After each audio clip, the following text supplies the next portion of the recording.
Market radar की तरफ बढ़ते हैं आगे और अब बात करते हैं 2011 में शुरू हुई कैप्री ग्लोबल की। करीब 16,850 करोड़ रुपए के मार्केट कैप वाली कैप्री ग्लोबल एमएसएमई लोन और अफोर्डेबल हाउसिंग पर खास फोकस करने वाली एनबीएफसीज में है और अफोर्डेबल हाउसिंग सेगमेंट में होम लोन देने का भी काम करती है। ये construction finance, car loan distribution, indirect lending का भी कारोबार करती हैं। तो आज कंपनी के मैनेजमेंट से हम मौजूदा डिमांड ट्रेंड पर बात करेंगे, उनके आगे की विस्तार योजनाएं क्या है, किस प्रकार का ग्रोथ आउटलुक बनता दिख रहा है, सब जानेंगे। ज्यादा बातचीत के लिए हमारे साथ जुड़ चुके हैं कंपनी के MD Rajesh Sharma sir. Mister Sharma sir, good afternoon, बहुत स्वागत है आपका जी बिजनेस पे। सर, सबसे पहले तो हम आपसे ओवरऑल बिजनेस ही जानना चाहेंगे। किस प्रकार की डिमांड एमएसएमईज की तरफ से और अफोर्डेबल हाउसिंग सेगमेंट की तरफ से निकलती दिख रही है? तो जो एमएसएमई का एक सेक्टर है जो एक बहुत सारे लोगों को एम्प्लॉय करता है और एक सर्विस सेक्टर की तरह भी काम करता है बहुत सारी बड़ी इंडस्ट्री के लिए। तो करीबन 40% का एक्सपोर्ट जो है आपके एमएसएमई सेक्टर करता है, बहुत बड़ा एम्प्लॉयर है। तो आज एमएसएमई में जिस सेक्टर को हम कैटर करते हैं, जहाँ पे आदमी के पास में, एक यूनिट के पास में पूरा एक इनकम प्रूफ नहीं होता है और उसको बैंकों से लोन नहीं मिल पाता है, वही सेक्टर को हम कैटर कर रहे हैं, उसी तरह के कस्टमर्स को। और अफोर्डेबल हाउसिंग में भी जो है डिमांड बहुत है। तो एमएसएमई की हम बात करें तो अफोर्डेबल एमएसएमई में हमारी जो ग्रोथ है पिछले साल करीबन 30% रही है एमएसएमई अलोन में। और इस साल हमने कुछ ब्रांच का एडिशन भी किया है, एमएसएमई की स्पेसिफिक ब्रांचेज का मैन पावर ग्राउंड पे बढ़ाई है। तो उसके चलते हमें लगता है कि हम 30% की ग्रोथ मोमेंटम को मेंटेन कर पाएंगे। और जितनी भी हमारी ब्रांचें हैं वो टीयर 3 टाउन में है, जहाँ पे एक छोटी यूनिट को जो ग्रोथ कैपिटल चाहिए वो हम उसको अंडरस्टैंड करके उसको दिलाते हैं। और एक जो है इंटरेस्ट रेट हमारी कॉम्पिटिटिव होती है, तो उसके चलते कंपटीशन है, लेकिन उसके चलते फिर भी डिमांड काफी अच्छी है। और ये जो कलेक्शन एफिशिएंसी आ रही है एमएसएमई सेक्टर से, अफोर्डेबल हाउसिंग से, उससे भी थोड़ा एक कॉन्फिडेंस है एक्सपांशन करने का, आगे बढ़ने का। और इस सेक्टर में काफी ग्रोथ है। हम यदि क्रिसिल और लीडिंग रेटिंग एजेंसी की डेटा देखें और तो हमें देखते करीबन 5 करोड़ ऐसी यूनिट हैं एमएसएमई की जिनको आज भी क्रेडिट अवेलेबल नहीं होता है जितना चाहिए। तो ये बहुत बड़ा ग्रोथ सेक्टर है। यहाँ पे मुझे लगता है अगले 5 से 10 साल भी जो ग्रोथ हो रही है और इंडिया की ओवरऑल इकोनॉमी में ग्रोथ हो रही है, उसमें एमएसएमई सेक्टर की ग्रोथ अपने आप में कंट्रीब्यूशन देगी और वहां पे क्रेडिट ग्रोथ का एक बहुत बड़ा स्कोप है। ओके। हम अफोर्डेबल हाउसिंग की बात करें तो अफोर्डेबल हाउसिंग में जब से प्रधानमंत्री आवास योजना आई थी उससे काफी उसको पुश मिला है। और हाउसिंग फॉर ऑल स्कीम में सारी state government and including central government भी जो है वो पुश दे रही है छोटे घर बनाने के लिए। वहां पे डेवलपर्स को एफएसआई ज्यादा मिलती है, सस्ती रेट पे जमीन मिलती है। तो वहां पे यदि लोन अवेलेबल होता है तो हाउसिंग फॉर ऑल के मिशन के चलते हुए वहां पे डिमांड काफी अच्छी है और इकोनॉमी भी ठीक कर रही है, तो वहाँ कलेक्शन भी अच्छा है। तो वहाँ 15 लाख रुपए तक की टिकट साइज की काफी डिमांड है। हमने करीबन 35 ब्रांचें उसमें स्पेसिफिकली बढ़ाई हैं, आगे भी उसमें एक्सपांशन का प्लान है। तो अफोर्डेबल हाउसिंग हमें लगता है कि हमारी ग्रोथ करीबन 40% के ऊपर आई। ओके, चलिए, तो 30 to 40% की ग्रोथ यहाँ पर एमएसएमईज और अफोर्डेबल हाउसिंग के स्पेस से आती दिख रही है। सर, आपने यहाँ पर लंबी अवधि के लिए क्रेडिट ग्रोथ का जिक्र किया, तो मैं रीसेंट डेटा पर थोड़ा फोकस करूंगी। आरबीआई का जो डेटा आया है जिसमें क्रेडिट ग्रोथ में जुलाई के मुकाबले अगर रिसेंटली देखा जाए तो हल्की सी डिप डाउन रिडक्शन दिखी है, 15.1% से घटकर 14.8% के आसपास है। सर, आप अपने सेगमेंट के हिसाब से हमें बता सकते हैं किसी प्रकार का गिरावट, रिडक्शन दिखी है क्रेडिट ग्रोथ में, और क्या आउटलुक बन रहा है सर इस वित्त वर्ष के लिए? जिस सेगमेंट को हम कैटर करते हैं, एमएसएमई है, गोल्ड लोन है, हाउसिंग है, हमने ब्रांचेज भी बढ़ाई है और हमें तो लगता है कि वहां पे डिमांड काफी है। ओके। हो सकता है कि मार्च क्वार्टर में क्रेडिट ग्रोथ काफी बढ़ी हो, उसके मुकाबले अभी क्रेडिट ग्रोथ नहीं आई हो। पर हम यदि हमारी कैपरी में बात करें तो इस क्वार्टर में भी हमारी ईयर ऑन ईयर की बात करें तो 61% का जंप आया है ईयूएम में। हमारा ईयूएम करीबन 11,226 करोड़ रुपए पे पहुंच गया है। और इस पूरे साल में भी हमें लगता है कि हम across all product vertical of gold loan, MSME, home loan and construction finance, हम करीबन 40% की ग्रोथ को अचीव करने का टारगेट लेके चल रहे हैं। तो मुझे ग्रोथ में कोई दिक्कत नहीं है और मुझे लगता है टारगेट इजीली अवेलेबल होंगे। मार्केट काफी बढ़ रहा है। सेकंड, जो कॉन्फिडेंस आता है एक लेंडिंग एंटिटी को, वो कॉन्फिडेंस हमेशा आता है कि आपका कलेक्शन का बिहेवियर कैसा है। वो आपकी ग्राउंड की पल्स को भी बताता है कि यस इकोनॉमी कैसा कर रही है। हम्म। तो हम जब कलेक्शन एफिशिएंसी को देखते हैं उससे हमें कॉन्फिडेंस आता है कि मंथ ऑन मंथ जो कलेक्शन है वो काफी अच्छा आ रहा है। कलेक्शन में ऑल टाइम अच्छी रेट पे कलेक्शन आ रहा है, सो वो एक आपको कॉन्फिडेंस देता है कि आप एक्सपांड करें और आप अपने बिजनेस को आगे बढ़ाएं। ऑलराइट, चलिए अब बहुत सारे सवाल हैं हमारे पास और उनके जवाब हमारे व्यूअर्स भी जानना चाहते हैं। हम रुकते एक छोटे से ब्रेक के लिए, जल्द लौटेंगे, बने रहिए हमारे साथ।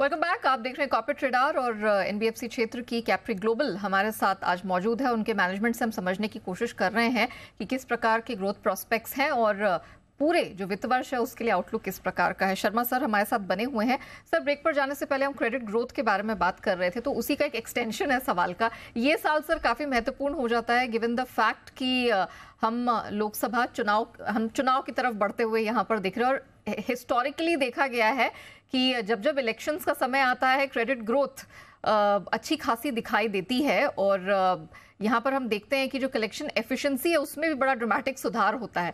सर, हम आपसे जानना चाह रहे थे कि किस प्रकार की एक्सपेक्टेशन है, क्या लग रहा है? तो देखिए, जब लोकसभा का चुनाव होता है तो जैसा कहा जाता है कि ये डेमोक्रेसी का एक बहुत बड़ा फेस्टिवल है। सारी कॉन्स्टिट्यूंसी में एक्टिविटी लेवल, चाहे फूड बिजनेस की हो या मूविंग द व्हीकल जो है इधर से उधर लोगों को ट्रांसपोर्टेशन के लिए हो, रैलीज हैं और कम्युनिकेशन है, वो काफी बढ़ जाता है। तो काफी जो है बिजनेस उसमें ग्रो होता है एमएसएमई और छोटे लेवल पे, और काफी लोगों को एडिशनल काम मिलता है बिकॉज यहाँ पे काफी एक्टिविटी जनरेट होती है। तो उसके चलते आप देखिए कि जो भी एक्सपेंसेस इलेक्शन में होते हैं वो कहीं ना कहीं तो कोई एक्टिविटी में, कोई ना कोई प्रोफेशन में, कोई सर्विसेज में जाके वो एक एक्टिविटी लेवल को बढ़ाते हैं। तो इसके चलते बिजनेस भी बढ़ता है और कलेक्शन एफिशिएंसी जैसे आपने कहा बढ़ती है, तो ये अच्छी बात है। हमें लगता है कि जो हमारा टारगेट है वो एक ब्रांच लेड एक्सपांशन के थ्रू हमारी क्रेडिट ग्रोथ आती है। और वहां पे हमने पिछले क्वार्टर में 113 ब्रांचें ऐड करी हैं। अच्छा। और हमें लगता है कि इस अगले क्वार्टर में भी कुछ ब्रांच ऐड करेंगे और करीबन टोटल ब्रांच नेटवर्क को हमें उम्मीद है कि हम 1000 ब्रांच तक लेके जाएंगे। तो उसके चलते हमें कंपनी लेवल की हम बात करें तो हमें 30% ग्रोथ का गाइडेंस दिया है, पर हम कोशिश कर रहे हैं कि हम 40% ग्रोथ इस बार अचीव कर पाए। सर, ये जो 1000 ब्रांचेस की आप बात कर रहे हैं ये इस वित्त वर्ष के लिए है? यस। ओके, ओके, ठीक है सर। साथ में अब मैं थोड़ा सा सेगमेंट वाइज यहाँ पर फोकस करूंगी। आपकी company Capri global gold loan, car loans में भी है। सर, जरा बताइए कि अभी किस प्रकार का बिजनेस वहां से होता हुआ दिखाई दिया है? तो हमने गोल्ड लोन पिछले साल ही लॉन्च किया था। जब हमने शुरू किया तो 108 ब्रांचें थी। अभी एज ऑफ नाउ करीबन 740 ब्रांचें ऑपरेशन हो गई है गोल्ड लोन स्पेसिफिकली, जहाँ पे गोल्ड लोन के कस्टमर को लोन दिया जाता है। 1100 करोड़ का ईयूएम हमारा मार्च में था और हम कोशिश कर रहे हैं कि हम जो मार्च एंडिंग गोल्ड लोन के ईयूएम को करीबन 2700 से 3000 करोड़ के बीच में लेके जाएं। तो वहां काफी अच्छी ग्रोथ है। और कस्टमर सेगमेंट जो है करीबन 1 लाख रुपए कस्टमर की टिकट साइज है। तो 3 लाख कस्टमर का हम टारगेट कर रहे हैं इस साल के अंत में गोल्ड लोन से। और हमें लगता है कि गोल्ड लोन में जो 3,30,000 करोड़ का टोटल मार्केट है, जिसमें बैंक्स भी हैं, एनबीएफसी भी है, वो मार्केट काफी अच्छी से बढ़ रहा है। जो छोटा टिकट साइज का है वो कस्टमर जो है वो एनबीएफसी के पास जाता है। बैंकों से उसमें कंपटीशन है लेकिन कस्टमर सेगमेंट अलग अलग है।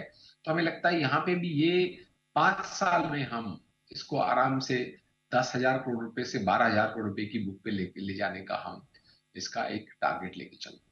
Okay, and sir what about car loan sir, also given the fact कि अब फेस्टिव सीजन की शुरुआत यहाँ पर हो चुकी है और लोगों की लंबी चौड़ी शॉपिंग लिस्ट भी यहाँ पर होती है। तो सर उसमें कैसी ग्रोथ एक्सपेक्ट कर रहे हैं, क्या तैयारी है?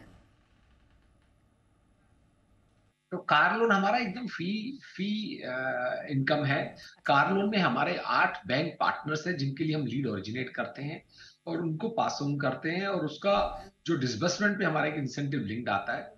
तो इस साल हम कोशिश कर रहे हैं, पिछले साल हमने करीबन 5,900 करोड़ का डिस्बर्समेंट कार लोन में किया था। हम्म। इस साल हम कोशिश कर रहे हैं 9 से 10 हजार करोड़ रुपए का कार लोन डिस्ट्रीब्यूशन करने का, और उससे करीबन 230 से 240 करोड़ रुपए की हमारी रेवेन्यू आएगी, और हमें लगता है उसमें करीबन करीबन 40 से 50 करोड़ रुपए का हमारा प्रॉफिट उस लोन वर्टिकल से आएगा, जो प्योर प्ले फी इनकम है। ये तो आप काफी अच्छी ग्रोथ है इस बार, करीबन 50% की ग्रोथ आएगी उसमें। ओके, ये सिर्फ आप कार लोन सेगमेंट की ही बात कर रहे हैं सर? जी, सिर्फ कार लोन सेगमेंट की बात कर रहे हैं। जो हमारा डिस्ट्रीब्यूशन बिजनेस है, जो हम लीड ओरिजिनेट करते हैं, partner bank likes of union bank है, एचडीएफसी बैंक है, बैंक ऑफ बड़ौदा, इस तरह से हमारे 8 बैंक पार्टनर है, हम्म। उनको हम लीड देते हैं। हमारे इसमें कोई क्रेडिट रिस्क नहीं होती, कोई लोकेशन नहीं होता है। हम्म। बैंक अपना कस्टमर को पैसा देता है। हम अपने डिस्ट्रीब्यूशन चैनल से, जो हमारी ब्रांच नेटवर्क है, हमारा जो एम्प्लॉय नेटवर्क है, उसके थ्रू जो हमारी लीड आती है, क्योंकि हम खुद कार लोन नहीं देते हैं, जी। तो जो कस्टमर को कार लोन चाहिए हम नहीं देते, हम उसको बैंक को लीड देते हैं, उस पर हमें ओके कमीशन मिलता है। ओके। अच्छा sir, just taking you back two questions, आपने ये जो 1000 ब्रांचेस की बात की, सर कोई पर्टिकुलर रीजन्स हैं जो इस बार दिमाग में, आपने कहा टीयर 2 टीयर 3 सेगमेंट में फोकस होता है इस वित्त वर्ष, ये जो 1000 ब्रांचेस तक ले जाने की बात है, कोई ज्योग्राफीज अलग से आपके दिमाग में है, या जो ऑलरेडी ज्योग्राफीज हैं उसी को मल्टीप्लाई करेंगे आप? हम जो ज्योग्राफी जहां पे है, जहां पे हमारी सुपरवाइजरी सीनियर लीडरशिप टीम बैठी है, हाँ। वहीं पे हम डीपली पेनिट्रेट करेंगे, जो कि है महाराष्ट्र, गुजरात, मध्य प्रदेश, राजस्थान, एनसीआर, उत्तराखंड, उत्तर प्रदेश। ये रीजन है जहां पे हम अपनी ब्रांच एक्सपांड कर रहे हैं। Okay, very well.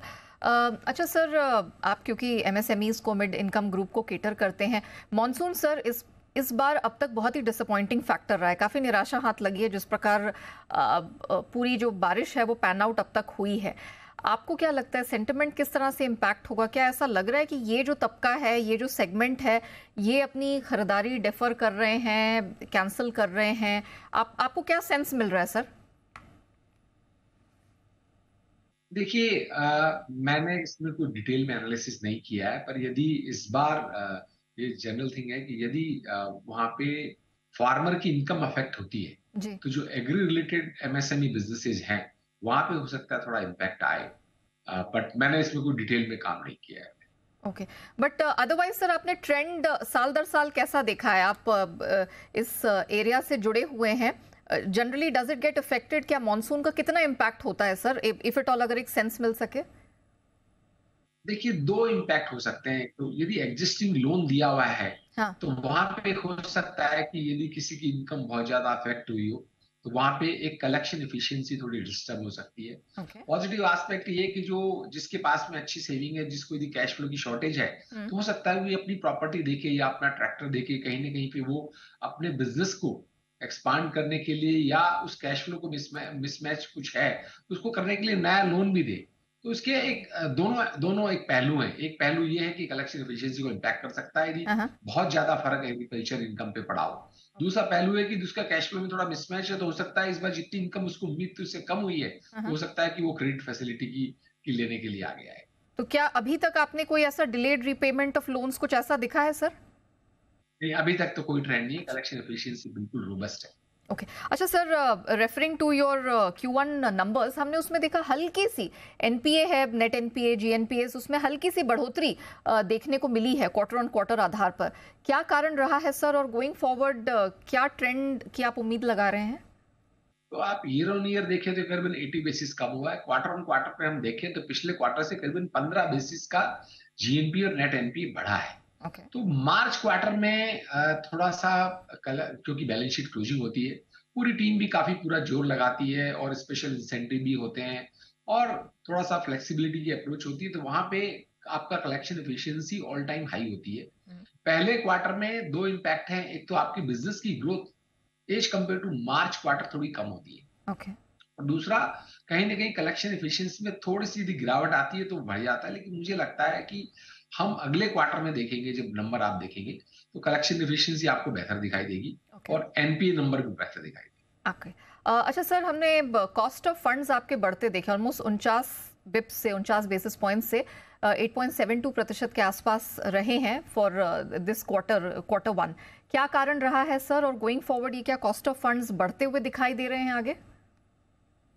इसमें दो कारण है। एक तो बैंकों ने अपनी इंटरेस्ट रेट बढ़ाई है, दूसरा बहुत सारे रीसेट जो एनुअल रीसेट है या 6 मंथली रीसेट है, जब जब ड्यू होते हैं आपके, तो उस क्वार्टर में इंटरेस्ट रेट जो पुराने लोन भी हैं नई बढ़ी हुई इंटरेस्ट रेट पे रीसेट हो जाते हैं। क्योंकि अभी इंक्रीजिंग ट्रेंड रहा है पिछले 1.5 साल में। आप देखें कि जीसेट भी बढ़ा है, बैंकों ने करीबन 5 से 7 बार अपनी एमसीएलआर को बढ़ाया है, और करीबन 140 बेसिस से 200 बेसिस के बीच depending on bank to bank rate बढ़ी है। तो हमारी इंटरेस्ट कॉस्ट बढ़ी है। हमें लगता है कि ये कॉस्ट जो है, जो नए लोन हम कर रहे हैं, उस पर हमने अपनी कॉस्ट बढ़ा दी है, तो वहां पे इसका कोई इम्पैक्ट नहीं है। जो पुराने हमारा पोर्टफोलियो का लोन है, उसमें से करीबन 40-45% हमारा रीसेट हो गया है। जो सेमी फिक्स लोन है वो रीसेट नहीं हुए, तो वहां पे थोड़ा सा हमारे को इंटरेस्ट मार्जिन का लॉस है। ओके, ठीक है सर। सर आपके निम्स पर थोड़ा सा यहाँ फोकस कर लेते हैं। उसमें बढ़ोतरी ऑलमोस्ट 1% की बढ़ोतरी हमने देखी है, 8.6 to 9.6 आई Q1 में, basically because substantial equity funding यहाँ पर देखने को मिली है। अगर सर उसको हटा दिया जाए तो आपका निम कितना रहा है, और आगे इस वित्त वर्ष के लिए आप क्या निम एक्सपेक्ट कर रहे हैं? तो यदि इक्विटी का इम्पैक्ट हटा देंगे तो निम जो है आपको उतना नहीं बढ़ा दिखाई देगा। लेकिन चूंकि हमने गोल्ड लोन अभी लॉन्च किया है, गोल्ड लोन की जो रेट है वो बोर्डिंग यील्ड करीबन 17% है, लेकिन रियलाइज यील्ड, बिकॉज इसमें बहुत सारा डिफॉल्ट इंटरेस्ट वगैरह आता है, वो करीबन 19.5% के आसपास है। तो आप देखें तो सबसे ज्यादा हाई यील्ड का प्रोडक्ट गोल्ड लोन, इसका पोर्टफोलियो जो जो बढ़ता जाएगा आपका नेट इंटरेस्ट मार्जिन इंप्रूव होता जाएगा। तो यदि हम इक्विटी के इम्पैक्ट को निकाल भी दें तो भी बिकॉज ऑफ गोल्ड लोन का प्रपोर्शन बढ़ता जा रहा है पूरे पोर्टफोलियो में, आपको नेट इंटरेस्ट मार्जिन इंप्रूव होता दिखाई देगा। Alright Sharma sir, thank you so much आज हमारे साथ जुड़ने के लिए, अपना समय देने के लिए और विस्तार से बताने के लिए कि कंपनी की आगे किस तरह के ग्रोथ प्रोस्पेक्ट्स हैं और विस्तार की किस प्रकार की योजना है। सर धन्यवाद आपका बहुत समय निकालकर हमारे साथ जुड़ने के लिए। चलिए इसी के साथ कॉर्पोरेट रडार में इतना ही।